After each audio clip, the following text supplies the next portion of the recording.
Today we're diving into Sister Wives episode 15, where Meri reveals how her and Kody's legal divorce felt like the end of their spiritual marriage as well.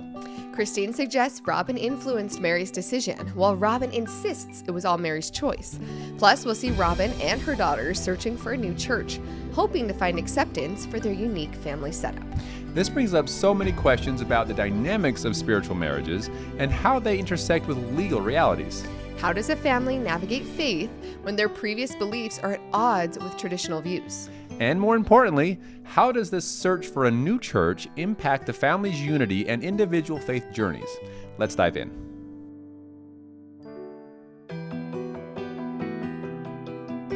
Welcome back, everyone. My name is Sam. And I'm Melissa. I was raised in a family with 4 moms and 35 kids. We were members of the FLDS Church, which is a polygamous group run by their prophet Warren Jeffs, who is now serving a life sentence in prison. I was raised mainstream LDS in Utah. Sam and I have been married for 10 years.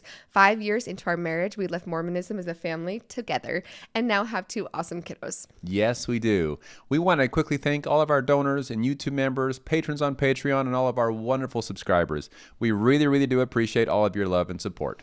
Yes, we also have, this is our last week of our holiday fundraiser for the awesome organization Holding Out Help.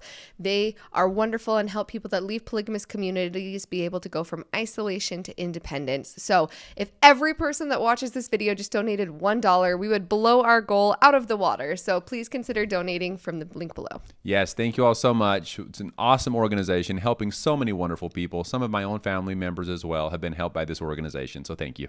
Yes, today we are back at it with Sister Wives, and we always start with Christine basically because she's like the happy sunshine, the light topic of every episode basically. Get the less drama-filled stuff out of the way really quick. Yes, Christine she got to try on her custom wedding dress with her daughters. She had an engagement party where they were playing fun games. It's so cute to see like her daughters get to do all these things for her for this wedding, and she even talked about that her daughters are her best friends, and watching them participate in such a big way in her wedding has been super cute, super fun.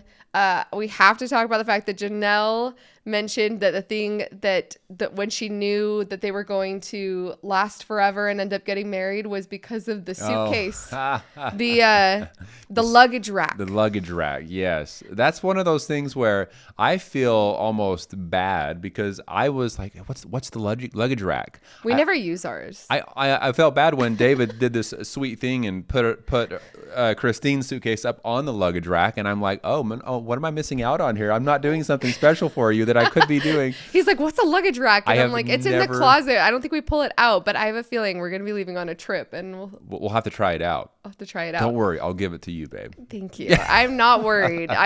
If we pulled it out for luggage, I know you would give it to me. But it's so funny because Kody's like, that's just a petty thing to even care or think about. But honestly, especially just in general, it just shows when you're thinking about someone else and putting someone else before yourself.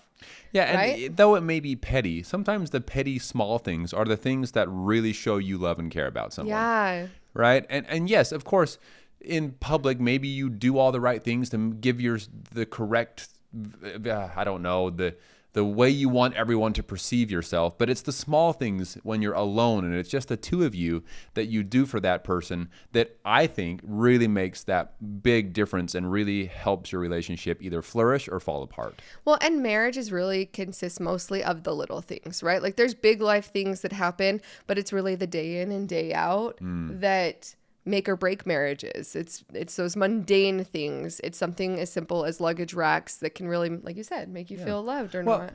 And out of the 4 of his wives, the fact that 2 of them thought that was such a big deal goes to show the impact that it left on his relationships by being selfish.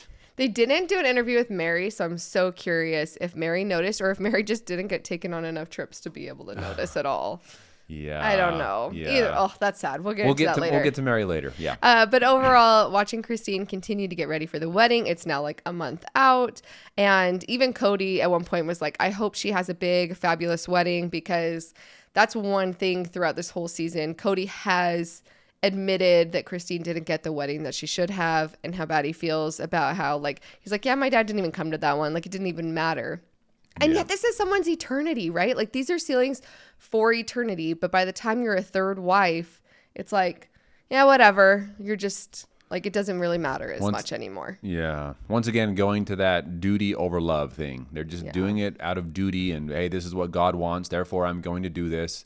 And Kody even admits that the moment he walked into that room, Christine could tell that he was not even there for love at all. Yeah, that he wasn't excited. There wasn't, Which is just so sad, it right? would be so sad. Yeah. I can't imagine on your wedding day not having the person that you're marrying be like so excited and over the moon. Yeah, because even, yes, for Kody, it was his third wife, and he obviously didn't care, wasn't that excited about it. So that's what's being said basically here. Yeah. But for Christine, it was her first marriage, and she, was very excited. It was the thing of her dreams. And it's her eternity. Yeah. Ugh. Anyway, glad she's getting the big fabulous wedding that she deserves. And yeah, it just is. It's always fun to get to see whatever's coming up next, and that they're throwing all the parties, right? Like all the things that you could possibly think of for a wedding. She's doing all of it, which is so fun. Yeah, I think one thing that Kody said that does mean, okay. Kody said something that actually I agree with in this episode. I don't hang up the episode just yet. Hold on here.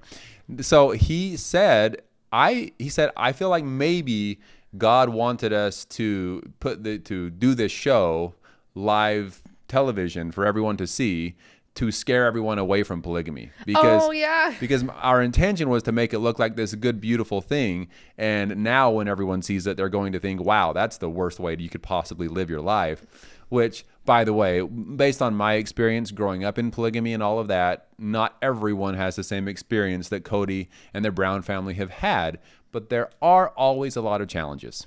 Yep. And there are definitely a lot of families and a lot of marriages that end up separated and broken up like the Brown families. Yep. That's not unique to polygamous families for sure. But that was funny when he was like, I felt so inspired that this was to change the way people viewed polygamy. And he's like, but I wasn't expecting it to be this way that they were going to end up viewing it. Yeah. I don't know. I mean, I question whether or not God had a hand in it at all, right? Sometimes people like to give all the glory in some cases and all the blame in other cases to God, right? And sometimes I just wonder if people just make decisions because they make decisions, right? Kody just decided that that's what his family was going to do. Yeah, anyway, especially when it comes to someone that has done the things that he has done. I'm sitting here thinking, okay, how much of this was divine inspiration and how much of it was people just being people and doing stuff? I don't know. Yeah. Speaking of divine intervention, though, Robyn, we talked about this, like we were saying on the last episode, how we were hoping that we'd get to see more of their journey with Robyn and her daughters going church shopping, and they are delivering. And we got to see that this episode. And that was kind of cool watching them. I like that Robyn basically has been like, Kody, I don't think you should join us for this. We're going to go do this on our own. We don't want you being cynical.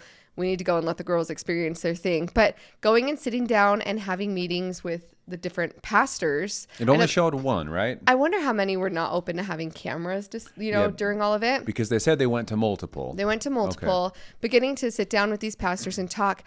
And this was something, people out there, if any of you have, even the word church shopping feels a little weird to me growing up Mormon. I agree. Does that feel weird? Very. Okay. Yes. But I can't imagine going and sitting down with pastors and like asking questions and seeing where I align.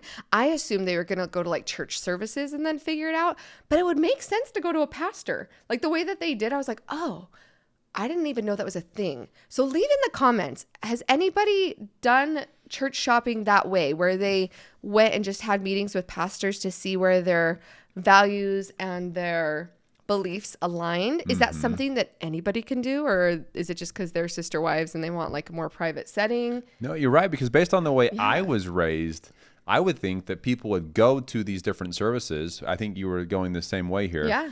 Go to these services, sit down in a service and see if God speaks to them. Yeah, that's and what says, I'm assuming. And you feel the Spirit, and you feel that this is where I'm supposed to be, to find out for yourself before going to anyone to have them convince you, right? That's kind of the fear. I don't know if it was like, I think that's our fear, is that people would try to convince us, but that's not actually what it was.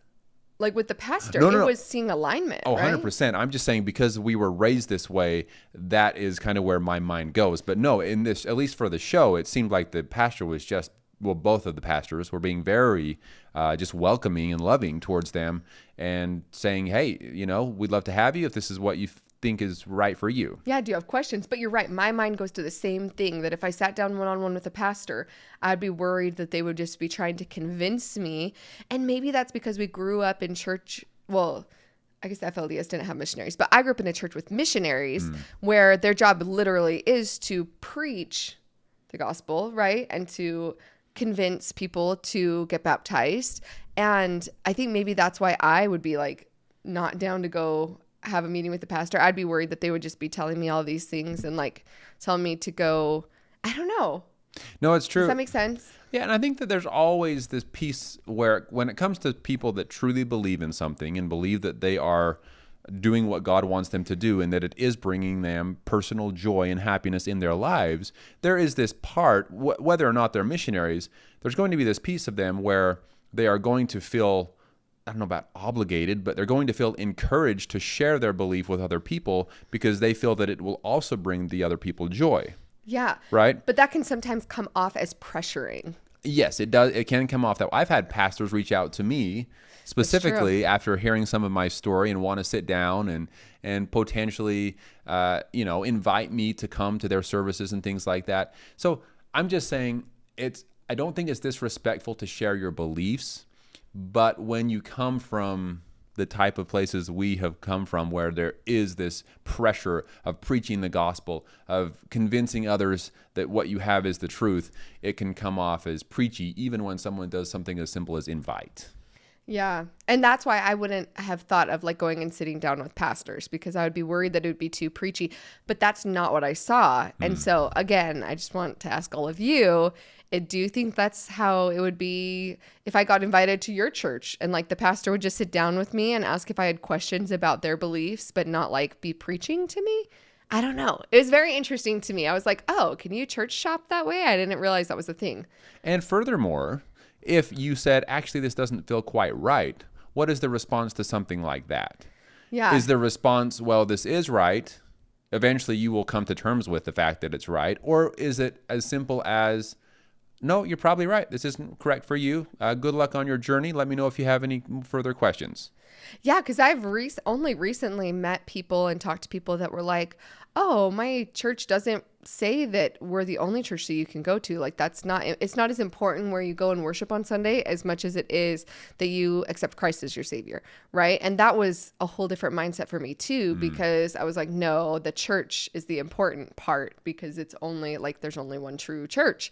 And so getting out of that mindset and realizing that people might not feel that way, that you could church shop and find where felt good to you and where you aligned with a certain pastor or a certain way that they preach even is still blowing my mind. I'm still deconstructing out of that a little bit, out of that mindset that that's something that you could do. So it was cool for me to see, sorry, that was a long rant, but it was cool for me to see Robyn and her girls be able to go saying that they didn't feel judged, that they were able to explain their circumstances and just sincerely ask questions and then be able to go to church. Obviously, when they came back and were telling Kody about it and how they were feeling, and Aurora was saying, she was crying and just feeling very emotional and very happy with where they were, which I think is, obviously, I think Kody even said like, oh, so it's filling a place in your heart that you need filled. So it makes me happy for them to be able to find somewhere that feels like it's going to be a good fit.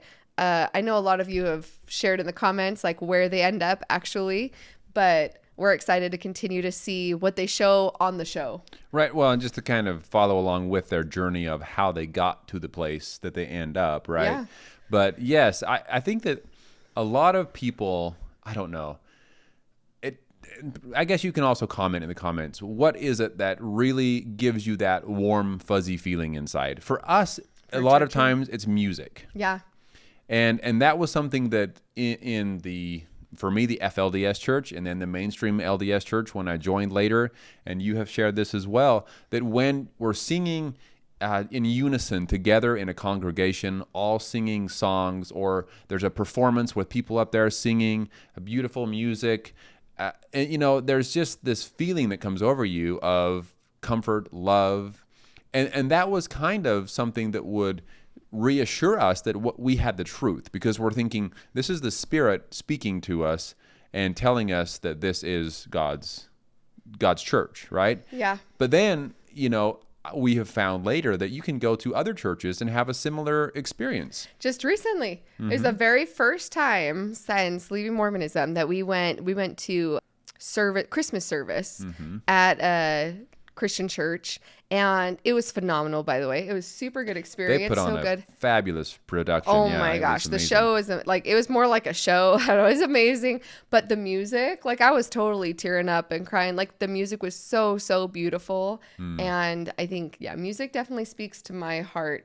And also now opening up my heart to being able to feel those same things, not feeling like it has to be confined to just an LDS or a Mormon church, and being open to being in a Christian church and feeling that same way, and feeling the love. And like you said, when we're all singing together and everybody's standing in a big group and you're singing stuff. So didn't Brianna mention that was one of the things that really stood out to her and Aurora, is when the music was playing, that they felt that, wow, to be a part of something like that, I can just see how happy that would make her. Oh, it was Aurora was saying that she could see Brianna doing something like that musically. One but of the sisters, that it was, so it was something the to do with music was speaking to them as well. So. Which is like this is kind of why we bring it up, is it's no surprise that music has that effect on people, especially when it's well done or well performed music. Yeah.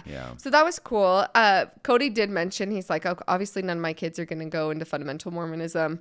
He doesn't even necessarily want that. But it is interesting, along with this church shopping idea, that Kody talked about the fact that he would be totally fine and kind of hopeful that his kids would go into mainstream Mormonism because that's how he grew up.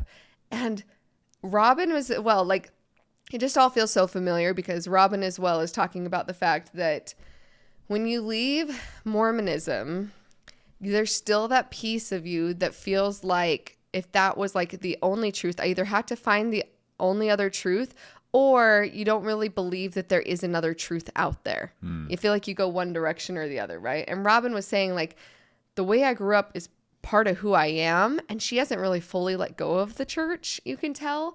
And Kody, who's let go of it, obviously still has very fond memories and talks about how he wouldn't mind his kids being in that. So I do find it interesting that the girls don't seem like they're exploring mainstream Mormonism at all, but all these other different Christian churches. Yeah. And then Robyn's here still struggling with the idea of not being part of her fundamentalist church and not being a part of the AUB. Yeah. I'm curious. My thought immediately goes to, I wonder why Kody is still kind of set on this Mormonism idea for his children, because he even mentioned that he feels bad for pushing the fundamental Mormonism beliefs on his older children. Yeah. And he feels bad for kind of forcing that on them. And then he says, well, I'm going to try to hold back and not be so opinionated, except for then later on in a scene when Robyn says, your father is going to, let you decide. And he's like, well, I'm going to share my opinions. Right?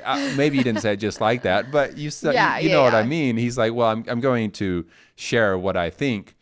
And so it's just interesting. I wonder why he feels the need to, in a way, push Mormonism on his children, especially after leaving mainstream Mormonism and then once again leaving fundamentalist Mormonism. I just wonder where his mind is, why he thinks that's important. Yeah, I don't know. I think it's just reverting back to, he had a good experience. He didn't leave mainstream Mormonism because he didn't believe it was true or because he had bad experiences. He left because he thought fundamental Mormonism had more of all of the truth, right? And so I think he's like, well, if that's not going to work out or that's not right, well, might as well revert back to what I felt so good about and how I enjoyed my childhood, I think is what he's thinking. Or at least, I mean, you never know what Kody's thinking, but that would be my guess. But Robyn brought up some things too, again, that makes me feel like she's not fully out of her belief system with the AUB and with fundamental Mormonism, because she talked about the fact that, she didn't think Kody was going to take any more wives, that they were going to live a plural lifestyle anymore. And she seems like she's coming to terms with monogamy a little bit. But she said, but if we ever were, then one, I wouldn't be so optimistic towards what it would be like to have sister wives. But she said, I don't think I would be able to enter a plural marriage without the proper authority that the AUB has. Right. And I wanted to bring this up because I think that's something within Mormonism that is a little bit unique of this idea. Well, I know there's other churches that have it as well, but having the proper authority to be able to do the sealings, proper authority for all covenants, for all ordinances, authority is a huge, huge piece of Mormonism. And it's a reason why I think when you leave Mormonism, or even when you don't, I remember asking, I had a friend that was the son of a Baptist preacher. And I was like, oh, so where does your dad get his authority from? And he said he went to seminary, like to become a preacher. And I was like, okay, so like who gives them authority? Like who gives them the power of being able to be a pastor? And he could not understand what I was asking. And I was so confused because I was like, well, someone has to be the top dog. You have to be getting your authority from somewhere. And in Mormonism, you believe that it was literally apostles, angels came and gave the authority to Joseph Smith and gave him the priesthood or the power of God on earth directly from angels. And every man who gets priesthood within Mormonism can trace their lineage of where their power comes from those angels through Joseph Smith. And you like have like a family tree of where your priesthood comes from. So it's very ingrained in you that the proper authority and the proper keys and priesthood matters so much. Yeah. And that's where the belief comes from that they have the only truth, right? Because if, as they believe, if God gives them the authority and then it's passed down through prophet to prophet down the line, then they have the direct authority from Jesus Christ himself and the apostles of Jesus Christ sent down. And of course, every fundamentalist Mormon group feels that, like the FLDS, where I came from, feels that they have the only one truth and proper authority line, right? But even they can get their priesthood lineage all the way back to Joseph Smith. Right. Well, same as the mainstream Mormons can get their, Right. They can trace it back that he got it from him, he got it from him, he got it from him, she got it from, just kidding. He got it from him all the way up to the top. And anyway, so it's very ingrained in the Mormonism beliefs that we have the proper and the only proper authority on this earth. So it gets a little confusing when you speak to someone outside of Mormonism and they say, well, I studied and I am educated in this and now I am able to preach. Yes. Your joke. Sorry, it came out of nowhere. It probably shouldn't be in here at all. No. I was just going to say, I'm like, for those of you who don't understand that joke or are wondering why he's throwing that in, is that within the Mormon church, women cannot hold priesthood, and it is a big pain point for a lot of people and a lot of women. Sam means no. He's just joking about the fact that the church should have thrown a she in there somewhere, and they have not yet. But couldn't help it. I'm sorry if that came off as disrespectful. Sometimes my mind goes to... You have to make a joke about it so that it doesn't seem angry about it. Yeah. No, we all the time, I'm like, if you don't joke about it, then you'll cry about it. Yeah. Like the fact that that's a thing. Anyway, that was cracking me up. Anyway, direct lineage, authority, very important. And I think that Robyn is still feeling this way when she says, the only way that I would even allow or begin to consider polygamy once again is if it was done with the proper authority, which she believes is only found in the Apostolic United Brethren Church. Yes, but that also goes into what Meri talks about most of this episode, which is that it is that proper authority that gives them the power, the sealing power for not only plural marriages, but even first marriages. Because when you get sealed, you have your sealing, which is the spiritual marriage that has to be done through proper authority. If it is not done through proper authority, then you believe it's not valid in the next life. So the AUB, all of their sealings, the mainstream Mormon church would say those aren't valid and will not be honored in heaven.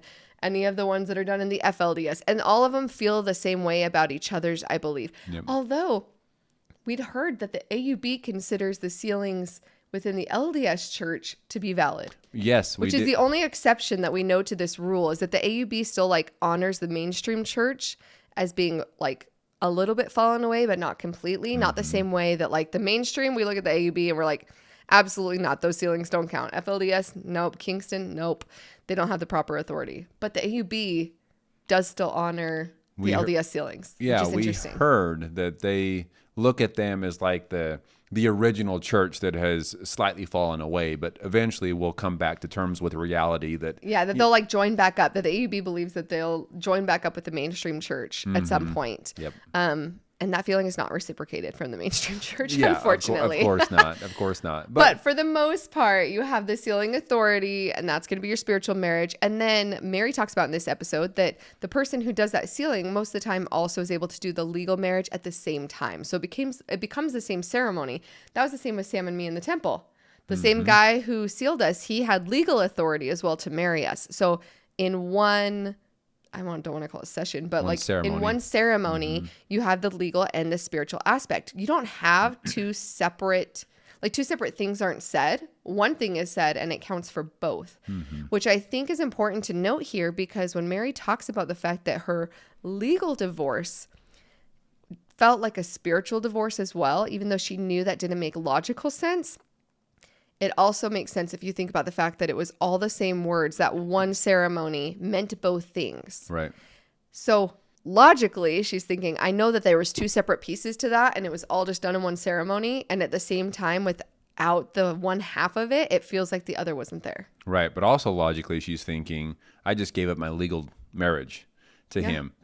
And she said, she said, I felt bad even feeling like I needed comfort at that time, because I knew that if I felt bad about giving up my legal divorce, that would negate the other marriages by Christine and Janelle and the first portion of Robyn's marriage as well. And so she was feeling bad about that. But the difference here is that none of these other women started off with the legal marriage. Only Meri did. So she was giving up a piece of what she started off with. The original wife, the original two together, her and Kody, she started the family, giving that up. So in my mind, I'm thinking logically, holy crap, that's just a massive, massive blow to someone's marriage. Yeah. And like I said, well, the same ceremony happened with all four of those wives, and only one had legal ties to it. Right? So like you said, even though, okay, the spiritual side's still there, if you're revoking half of what your ceremony was, even though it was the same ceremony, I can totally understand why she would feel it was the same. And then obviously by the action, she said, for years she had been thinking about it, and she kept thinking, oh, if I just wait until our marriage is better so that I don't feel so sad about this, and realizing that wasn't going to happen. And so hopefully this would help fix her marriage. And basically 6 months later, Kody's never around anymore. Yeah, I think that she really did think it was going to fix her marriage with Kody by doing something so selfless like that, because she mentions, and even, Kody, we'll get to him. She mentions that their relationship was not good at that time. The Meri and Kody's relationship, it didn't start getting bad after the catfishing thing. No, it was already pretty awful, it sounds like, before that. So I think she did this as a selfless act in a way to hopefully prove her loyalty. The fact that she has to even do that is sad, but she had to prove herself loyal to the family by doing something like this. And then, of course, there's all of the talk about whether it was Meri's idea or Robyn's idea or all of that too. Janelle talks about the fact that she was surprised Meri even gave up that legal marriage to begin with.